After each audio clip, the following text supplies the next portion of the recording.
You're riding with the most powerful army the world has ever seen. Summer, 1462. The air is thick with dust and arrogance. You've taken Constantinople. You've broken empires like dry bread. And now you're marching into a speck on the map called Wallachia to punish one rebellious prince. It should take a week, maybe two. Then the smell hits you. Not just death, something sweeter, something wrong. Your horse stops on its own. The entire column freezes. Scouts aren't moving, they're just staring.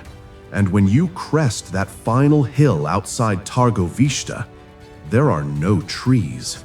20,000 human bodies, your comrades, arranged in perfect rows, some bloated black under the sun, others still twitching, still whispering. The Sultan himself, the man who blew open Constantinople's walls, takes one look and orders the entire army to turn around. That man's name was Vlad. And what you think you know about Dracula is the children's version. This is the one they tried to bury.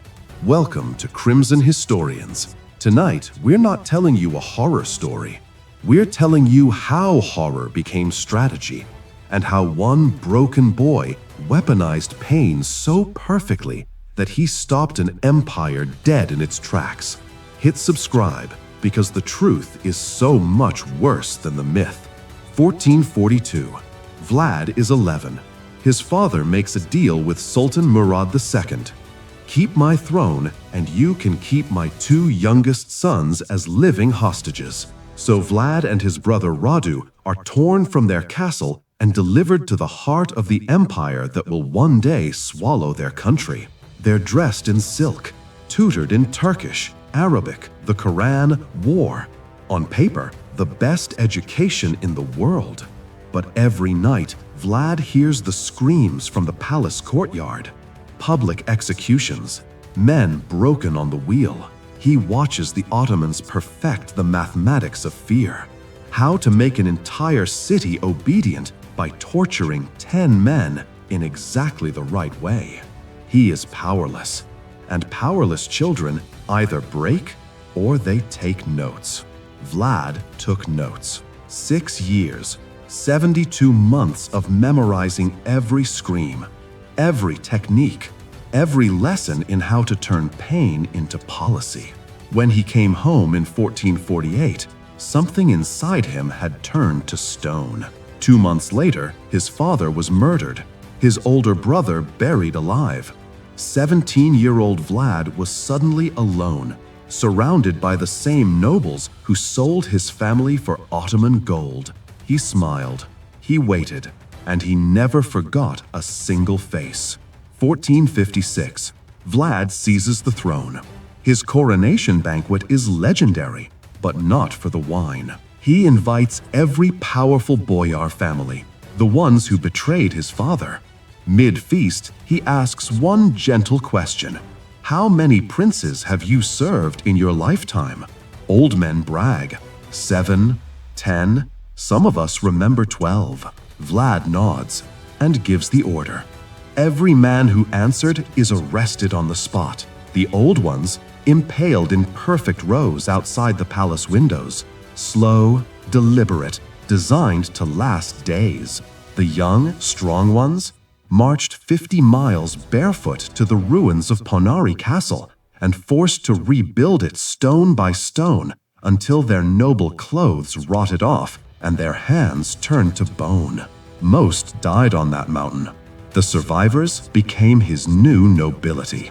Men who owed him everything and feared him like death itself. That night, Wallachia learned the new rule. Disloyalty doesn't get you killed. It gets you erased. Slowly, publicly, permanently. 1462.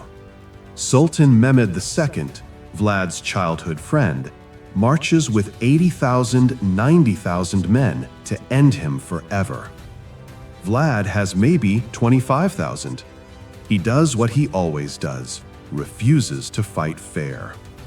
Scorched earth, poisoned wells, night raids that vanish like ghosts.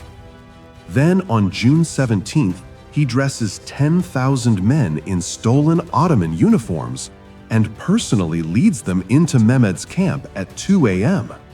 They almost reach the Sultan's tent. Janissaries barely save their master. Mehmed survives, but his army is now terrified of shadows. A week later, they reach Targovista and walk into the masterpiece. Imagine the smell first, then the silence, then the sight. 17, maybe 20,000 bodies arranged in perfect concentric circles for miles, rotting, moaning, birds picking at faces that still blink. At the center, on the tallest stake, Hamza Pasha, Mehmed's favorite general, dressed in his finest robes, facing the exact road the Sultan would ride. Mehmed, conqueror of Constantinople, sat on his horse in silence, then turned his entire army around and marched home. He left Vlad's brother Radu behind with gold and orders. Finish him. But the Sultan himself would never set foot in Wallachia again. You'd think Europe would call Vlad a hero. Some did. Most were quietly horrified. Because he couldn't switch it off. He started impaling his own people for small crimes, burning villages that didn't pay taxes fast enough. The weapon that saved Wallachia began eating Wallachia alive. Within months, his allies abandoned him. His brother took the throne. Vlad fled and spent the next 12 years in a comfortable Hungarian prison, the final joke of history. 1476.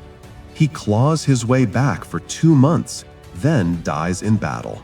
Head cut off, preserved in honey, paraded through Constantinople on a spike. The man who made an empire blink ended as a trophy. Today in Romania, there are statues of him, Dracula mugs in every gift shop. We turned the nightmare into a brand. But sometimes, when the moon is red and the Carpathian wind moves through the pines, people still swear they hear it. 20,000 voices whispering the same thing. We were the lesson. Remember what fear can do when someone decides it's a strategy. Lux in tenebris lucet. The light shines in the darkness. But sometimes, the darkness learns to shine back. If this shook you, subscribe, because the next monster might be closer than you think. See you in the dark.